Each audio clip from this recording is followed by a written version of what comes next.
Your son is a failure. He's barely passing my class, and with grades like this, I'm just not sure what kind of future he's gonna have. What do you have to say for yourself? You're supposed to graduate this year. Listen to Mr. Johnson. What kind of future do you think you're gonna have? With all due respect, don't call me a failure. Failure is an event, not a person, in fact. And you talk about the future, Mr. Johnson, but you're not preparing us for that. Excuse me? Just listen to what I'm saying. This should be good. Would you agree that in the future, most careers will become automated? Yeah, so? So the people who succeed will have to be curious, innovative, with resilience to adapt to new changes. What's your point? My point is, the focus in this school is not on that. It is on regurgitating information and test taking, and that's just real. But in today's world, creativity is the most important leadership skill. Oh, that's how you feel. You don't have to believe me, but maybe you will believe the 1,500 executives who recently said creativity is the most important leadership skill. See, pretty soon, no one will be hired because of what they know. Because who cares what you know or if you've memorized a fact? We've got Google and Siri for that. In the future, people will be hired because of what they can do with their knowledge. Can they creatively solve real-world problems, not just follow instructions or directions and bubble in multiple choice questions? So, Mom, that's why I'm stressed, because these robotic tasks we learn in school should stop.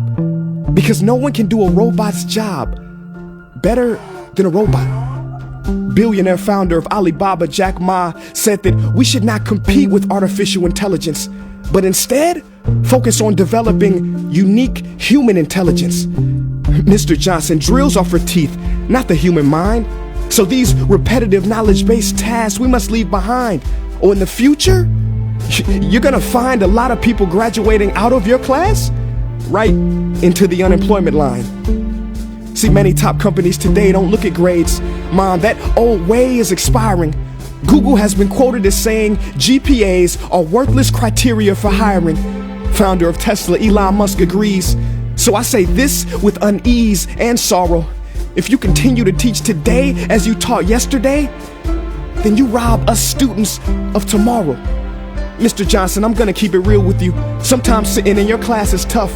I'm constantly thinking, if I don't look up at the clock, maybe it'll speed up. So I listen to you do my work and pay attention, feeling like an hour had to have gone by.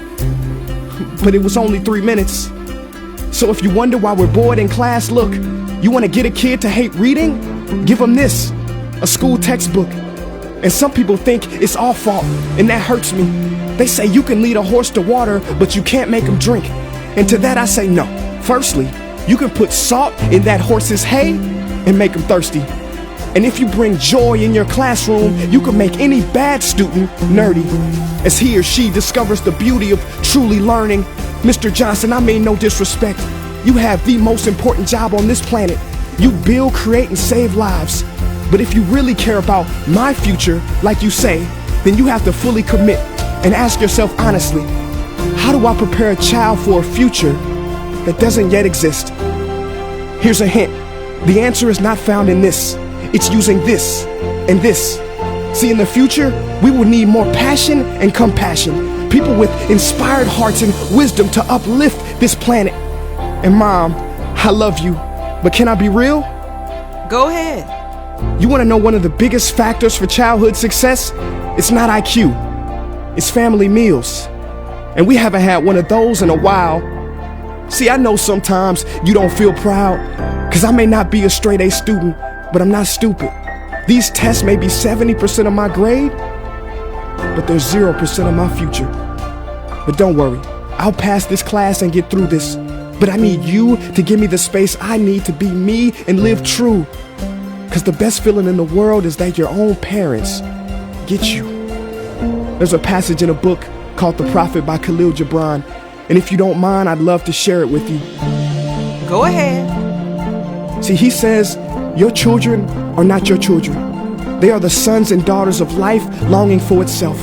They come through you, but not from you. And though they are with you, they do not belong to you. You may give them your love, but not your thoughts, for they have their own thoughts.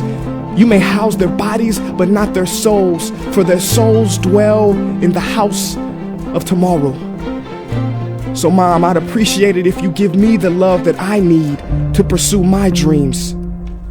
See, if we are to succeed, all three of us need behavior change on all fronts. We talk about the future, but the future is now, and it is created now by all of us. I've never heard you speak like that before. Yeah, I didn't know.